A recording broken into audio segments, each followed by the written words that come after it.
உலகமெங்கும் வாழ்ந்து கொண்டிருக்கும் மந்த்ரா டிவி நேயர்கள் அனைவருக்கும் வணக்கம். நான் ஜோதிடர் தமிழரசன் பேசுறேன். இன்னைக்கு நம்ம இந்த பதிவுல பார்க்க போற தலைப்பு மே மாத ராசி பலன் 2024.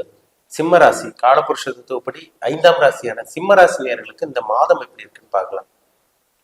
சிம்ம ராசி உங்க ராசி அதிபதி சூரியன் உங்களுக்கு பாருங்க 9ஆம் இடமான பாகிஸ்தானத்தில் இருக்காரு, உச்ச நிலையில இருக்காரு. நடுப்பகுதிக்கு மேல சூரியன் பாருங்க மே மாதம் 14ஆம் தேதியெல்லாம் பாருங்க உங்க ராசிக்கு 10ஆம் இடத்துக்கு வந்துருவாரு. சிம்மராசி நேயர்களுக்கு இந்த மாதம் அருமையான மாதம், அற்புதமா இருக்குங்க. இந்த மாதம் பயன்படுத்திக்கங்க. நிறைய நல்லது நடக்க போகுது. நீங்க நினைச்சது எதுவுமே நடக்க கிடையாது இதுக்கு முன்னாடி. ஆனா இந்த மாதம் நீங்க நினைச்சது எல்லாமே நடக்கும். தொட்டது எல்லாமே தொடங்க போகுது. உங்க எதிர்பார்ப்புகள் எல்லாமே நிறைவேற போகுது. அற்புதமான மாதம். ஏன்னா ராசி அதிபதி ராசிநாதன் நல்ல ஒரு இடத்துல இருக்காரு, உச்ச நிலையில இருக்காரு, 9ஆம் இடத்துல. நடுப்பகுதியெல்லாம் பாருங்க ஒரு 10ஆம் இடத்துக்கு சுக்கிரனோட வீட்டுக்கு வந்துருவாரு, திக்பலம் அடைவார். இப்ப சூரியன் நல்ல ஒரு இடமா இருக்கு உங்களுக்கு, சுபகிரகத்தோட சம்பந்தப்படுறதுனால. அது குருவோட சேர்க்கை உங்களுக்கு பாருங்க உங்களுக்கு 10ஆம் இடத்துல இருக்கிறதுனால, சுக்கிரனும் உங்களுக்கு 10ஆம் இடத்துக்கு வரனால இந்த மாதம் சொந்த தொழில் பண்ணிட்டு இருக்கவங்களுக்கு அருமையா இருக்கும். சூரியன், சுக்கிரன், குரு இந்த 3 கிரகங்கள் 10ஆம் இடத்துல சேர போறாங்க. 10ஆம் இடத்துல இந்த 3 கிரகங்கள் இருக்கிறதுனால அருமையான சேர்க்கை. நினைச்சதெல்லாம் நடக்குங்க. சொந்த தொழில் ஆரம்பிச்சு பிசினஸ் பண்ணிட்டு இருக்கவங்க, வியாபாரம் பண்ணிட்டு இருக்கவங்களுக்கு எல்லாம் இந்த மாதம் அருமையா இருக்கும். வேலைக்கு ட்ரை பண்ணிட்டு இருக்கவங்களுக்கு எல்லாம் நல்ல வேலை வாய்ப்பு உங்களுக்கு கிடைச்சிடும். நல்ல வேலை வாங்கி கொடுத்துருவாரு உங்களுக்கு. ஏன்னா சூரியன் நல்லா இருக்காரு. ராசிநாதன் உங்களுக்கு சூரியன் நல்லா இருந்துட்டாலே நினைச்சதெல்லாம் நடக்குதுன்னு அர்த்தம். குழப்பங்கள் இருக்காது. ஏன்னா இதுக்கு முன்னாடி குழம்பி போயிருந்தீங்க, அடுத்தவங்க நம்பி ஏமாந்து இருந்தீங்க. நல்ல ஒரு வளர்ச்சி இல்லை, நல்ல ஒரு முன்னேற்றம் கிடையாது. ஆனா இந்த மாதம் அந்த குழப்பங்கள் எல்லாம் உங்களுக்கு இருக்காது. நல்ல ஒரு வளர்ச்சி இருக்கும். படிப்படியா முன்னேற போறாங்க சிம்மராசினியர்கள். நல்ல ஒரு மாதம். மே மாதம் 1ஆம் தேதி குரு பயிற்சி நடந்துடும். அந்த குரு உங்களுக்கு ராசிக்கு 10ஆம் இடத்துக்கு வருவாரு. ராசிநாதன் உங்களுக்கு சூரியனும் 10ஆம் இடத்துக்கு போறதுனால ஆரம்ப பகுதி நல்லா இருக்காரு, பிற்பகுதி உங்களுக்கு நல்லா இருக்கிறதுனால, நடுப்பகுதிக்கு மேலே உங்களுக்கு நல்லா இருக்கிறதுனால எதிர்பார்த்தது எல்லாமே நிறைவேறிடுங்க. நீங்க என்ன நினைக்கிறீங்களோ எல்லாமே நடக்கும் இந்த மாதம். உங்களுக்கு சுக்கிரன் அவரும் உங்களுக்கு 10ஆம் தேதி 10ஆம் இடத்துக்கு வந்துடுவாரு. அது ஒரு நல்ல ஒரு அமைப்பு தான் உங்களுக்கு. கர்மஸ்தானத்துக்கு வரனால சொந்த தொழில் பண்ணிட்டு இருக்கவங்களுக்கு அபாரமா இருக்கும். நிறைய வெற்றி பார்க்க போறீங்க. தோல்வியே உங்களுக்கு இந்த மாதம் கிடையவே கிடையாது. 7ஆம் இடத்துல சனி இருக்கார். கணவன் மனைவியோட உடல் ஆரோக்கியத்தில் மட்டும் கொஞ்சம் கவனமா இருக்கும். 7ஆம் இடத்துல சனி இருக்கிறதுனால கணவன் மனைவி உடல் ஆரோக்கியத்தில் கவனமா இருக்கணும். சின்ன சின்ன கருத்து வேறுபாடு கொஞ்சம் கவனமா இருக்கணும். ஏன்னா 7ல சனி இருந்தா சில பிரச்சனைகள் மனக்கசப்பு கொடுப்பாரு. ஏன்னா ஒரு இருள் கிரகம், இருட்டுக்குண்டான கிரகம் சனி. அப்புறம் ஒரு 7ஆம் இடத்துல இருந்தா கசப்பு தானே கொடுப்பாரு. அதனால கணவன் மனைவி விட்டு கொடுத்து போங்க. நீங்க சிம்மராசினியர்களா இருந்தீங்கன்னா உங்க கணவனோ அல்லது மனைவியோ அட்ஜஸ்ட் பண்ணி போறது நல்லது, சரிங்களா? ஏன்னா 7ல சனி பாத்தீங்கன்னா சின்ன சின்ன கருத்து வேறுபாடு, கருத்து மோதல், அண்டர்ஸ்டாண்டிங் இல்லாத நிலை இதெல்லாமே கொடுப்பாரு. கவனமா இருக்கணும். நண்பர்கள் விஷயத்தில் கவனமா இருங்க. புதுசா உங்ககிட்ட யாராவது பழகுறாங்கன்னா அவங்ககிட்ட கொஞ்சம் ஜாக்கிரதையா பழகுங்க. தேவையில்லாத விஷயங்களை போய் மாட்டிக்காதீங்க. யாருக்கு ஜாமீன் கையெழுத்துல போட்டு மாட்டிக்க வேண்டாம். அதே மாதிரி கூட்டு தொழில் பண்ணிட்டு இருக்கவங்களும் கொஞ்சம் எச்சரிக்கையா இருக்கணும். ஏன்னா 7ஆம் இடம் இருந்தா நண்பர்கள், கூட்டு தொழில், கணவன் மனைவி இதெல்லாமே இது 7ஆம் இடம் தான்.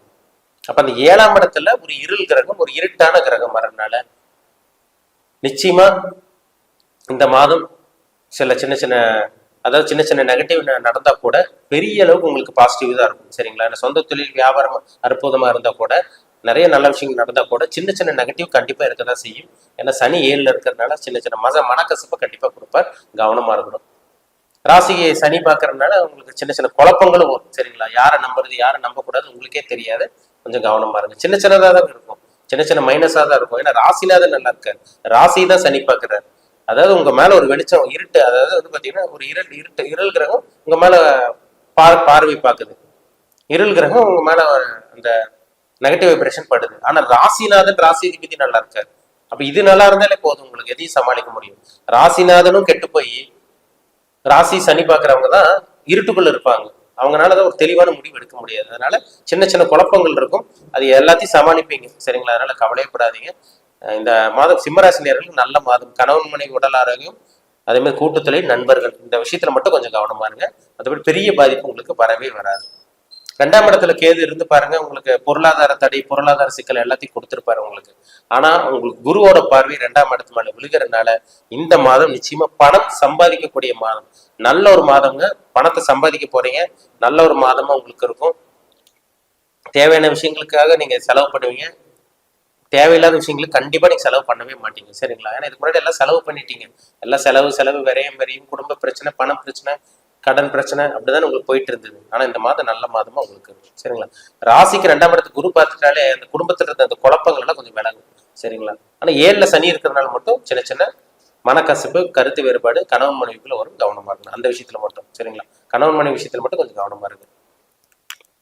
உங்க ராசிக்கு 8ஆம் இடத்துல ராகு செவ்வாய் இருக்காங்க. வண்டி வாகனத்துல கவனமா போகணும். வாகன விபத்து ஒரு சில பேருக்கு வரும். ஆக்சிடென்ட் ஆகிற மாதிரிலாம் வருங்க. கவனமா இருங்க. 8ல சனி செவ்வாய் ராகு, அது சனி சரி உங்களுக்கு செவ்வாய் ராகு சேர்க்கை இங்க இருக்கக்கூடாது. கவனமா இருக்கணும். 7லயே உங்களுக்கு சனி இருக்காரு. இதுக்கு பேர் கண்டக சனின்னு சொல்லுவாங்க. 8ஆம் இடத்துல செவ்வாய் ராகு இருக்கிறதுனால வாகன சம்பந்தப்பட்ட விஷயங்கள், டிராவலிங் விஷயத்துல கொஞ்சம் கவனமா இருக்கு. சரிங்களா? அதே மாதிரி பார்த்தீங்கன்னா இந்த ஷேர் மார்க்கெட்ல பணத்தை போட்டு ஏமாந்துடாதீங்க. ஏன்னா 8ஆம் இடங்கிறது திடீர் அதிர்ஷ்டத்தை குறிக்கிற இடம். அந்த இடத்துல செவ்வாய் ராகு 8ல் இருக்கிறதுனால ஷேர் மார்க்கெட் பண்ணிட்டு இருக்கவங்கள கவனமா இருக்கணும், ஜாக்கிரதையா இருக்கணும். அம்மாவோட உடல் ஆரோக்கியத்துல கவனமா இருக்கணும் இந்த மாதம். ஏன்னு கேட்டீங்கன்னா 4ஆம் அதிபதி உங்களுக்கு பார்த்தீங்கன்னா 8ஆம் இடத்துல மறைஞ்சு ராகுவோட இருக்காரு.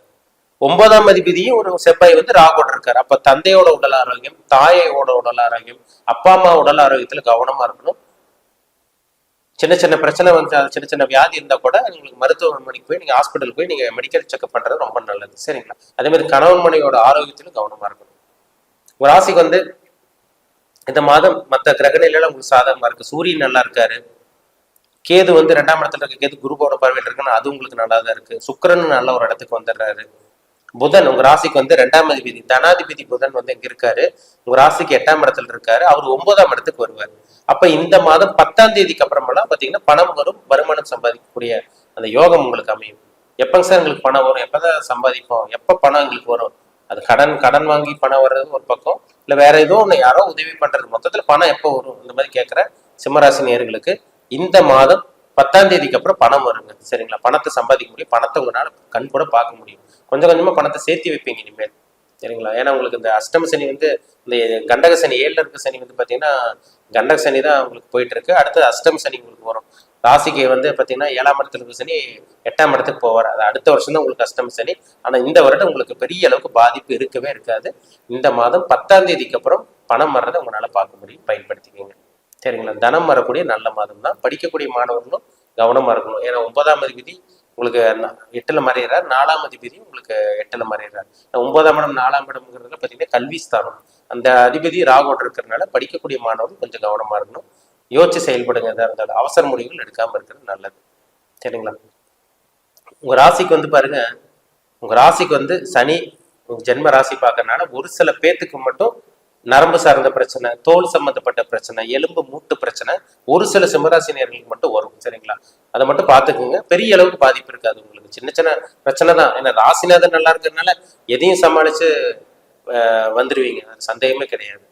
உங்க ஜாதகத்துல என்ன தசாபுத்தி போகுதுன்னு பாருங்க. இந்த மாதம் நல்ல ஒரு மாதம். வேலை வாய்ப்பு கிடைக்கக்கூடிய மாதம்னு சொல்லிடலாம். சொந்த தொழில் பண்ணிட்டு இருக்கவங்களுக்கு அருமையா இருக்கும். நான் முன்னாடி சொல்லிட்டேன். வேலை வாய்ப்புக்காக ட்ரை பண்ணிட்டு இருக்கவங்களுக்கு நல்ல வேலை கிடைச்சிடும். ஒரு சில பேத்துக்கு அரசாங்க வேலை கிடைக்கக்கூடிய அந்த யோகம் உங்களுக்கு இருக்கு இந்த மாதம். சரிங்களா? நல்ல மாதம்ங்க. வேலை தொழில் விஷயத்துல எல்லாம், வியாபாரம் விவசாயம் சம்பந்தப்பட்ட விஷயங்கள் எல்லாம் உங்களுக்கு பிரச்சனையே இல்லை. பணம் வரும். பணத்தை சம்பாதிப்பீங்க. ஆனா யார்ட்டையும் நம்பி பணத்தை கொடுத்து ஏமாறாதீங்க. ஏன்னா 8ல செவ்வாய் ராகு உங்களுக்கு இருக்காரு. நான் 8ல செவ்வாய் ராகு இருந்துச்சுன்னா ஒரு சில பேருக்கு பங்கு சந்தை, இந்த லாட்டரியில பணத்தை போய் போடுறது, ஷேர் மார்க்கெட்ல பணத்தை போடுறது, இந்த கிரிப்டோ கரன்சி, பிட்காயின், இந்த MLM மல்டி லெவல் மார்க்கெட்டிங்லாம் சொல்றாங்க பார்த்தீங்களா? அதுலலாம் பணத்தை போட்டு ஒரு சில பேர் ஏமாந்துருவாங்க. அதனால அடுத்தவங்ககிட்ட பணத்தை கொடுக்காம ஏமாறாம இருங்க. ஜாக்கிரதையா இருங்க. நண்பர்கள் விஷயத்துல கவனமா இருங்க. அதனால நான் முன்னாடியே சொன்னேன். கூட்டு தொழில் பண்ணிட்டு இருக்கவங்க கவனமா இருக்கணும். நண்பர்கள் விஷயத்துல கவனமா இருக்கணும். கணவன் மனைவி விஷயத்துல கவனமா இருக்கணும். சரிங்களா? மற்றபடி உங்களுக்கு பெரிய பிரச்சனை வர்றதுக்கு வாய்ப்பே கிடையாது. ஏன்னா ஒரு மனுஷன் பிரச்சனை என்ன, மேக்சிமம் பண பிரச்சனை தான் வரும். அந்த பண பிரச்சனை இந்த மாதம் உங்களுக்கு இருக்காது. கொஞ்சம் கொஞ்சமா பணத்தை சம்பாதிக்கக்கூடிய இந்த வாய்ப்பு உங்களுக்கு உருவாகும் போது பணம் வரும். இந்த மாதம் பணத்தை சம்பாதிக்கக்கூடிய நல்ல ஒரு அதிர்ஷ்டமான ஒரு மாதம் தான் இந்த மே மாதம். உங்க ஜாதகத்துல என்ன தசாபுத்தி போகுதுன்னு பாருங்க. ஏன்னா கோச்சார பலன் நம்ம ஒரு பொதுவான பலன் தான் பாக்குறோம். கோச்சார பலன் எப்பவுமே 15ல இருந்து 20% தான் பேசும். உங்க தனிப்பட்ட ஜாதகம் தான் 80ல இருந்து 85% பேசும். ராசி பலன்கிறது நம்ம ஒரு ஜென்ரலா பாக்குறோம். இப்போ ஒரு லட்சம் பேர் 2 லட்சம் பேர் சிம்மராசி நேர்கள் இருந்தாங்கன்னா எல்லாத்துக்கும் ஒரே மாதிரி நடந்துடாது. ஒவ்வொருத்தருக்கும் ஒவ்வொரு விதமா நடக்கும். சரிங்களா? அப்போ உங்க ஜாதகத்துல என்ன தசாபுத்தி போகுது, எதை அனுபவிக்க பிறந்திருக்கீங்க, உங்க வயசு என்ன, இனிமேல் உங்க லைஃப்ல என்னென்னலாம் நடக்கும், என்னென்னலாம் நடக்காது, எந்த விஷயத்துல ரொம்ப கவனமா இருக்கணும். அதே மாதிரி சுய தொழில், கூட்டு தொழில் பண்ணலாமா வேண்டாமா, சுய தொழில் ஆரம்பிக்கலாமா வேண்டாமா, இல்லை வேலைக்கு தான் கடைசி வரைக்கும் போகணுமா, இந்த மாதிரி அவங்களோட அனைத்து விதமான கேள்விகளுக்கும் உங்களுக்கு பதில் கிடைச்சிடும். எப்போ நீங்கள் ஜெயிப்பீங்க, எப்போ சாதிப்பீங்க, எப்போ செட்டில் ஆவீங்க, எல்லாமே நம்ம துல்லியமாக ஜாதகத்தை பார்த்து தெளிவாக தெரிஞ்சுக்கலாம். உங்கள் பிறப்பு ஜாதகம் பார்க்க விருப்பப்பட்டீங்கன்னா கீழே இருக்க வாட்ஸ்அப் நம்பருக்கு உங்கள் ஜாதகத்தை அனுப்பிச்சுடுங்க, அப்பாயின்மெண்ட் வாங்கிக்கோங்க. உங்கள் சுய ஜாதகத்தை பார்த்து நம்ம தெளிவாக துல்லியமாக பார்த்து தெரிஞ்சுக்கலாம். மீண்டும் அடுத்த பதிவில் சந்திக்கும் வரை உங்களிடமிருந்து விடைபெறுவது உங்கள் ஜோதிடர் தமிழரசன். இந்த சேனல் பிடிச்சிருந்தா உங்க நண்பருக்கு உறவினருக்கு ஷேர் பண்ணுங்க, லைக் பண்ணுங்க, சப்ஸ்கிரைப் பண்ணுங்க, பெல் பட்டனை கிளிக் பண்ணிக்கோங்க, ஆல்கிற ஆப்ஷன் இருக்கும் அதையும் சூஸ் பண்ணிக்கோங்க. அப்பதான் நாங்கள் போடுற பதிவுகள் எல்லாமே உங்களை வந்து சேரும். நன்றி, வணக்கம்.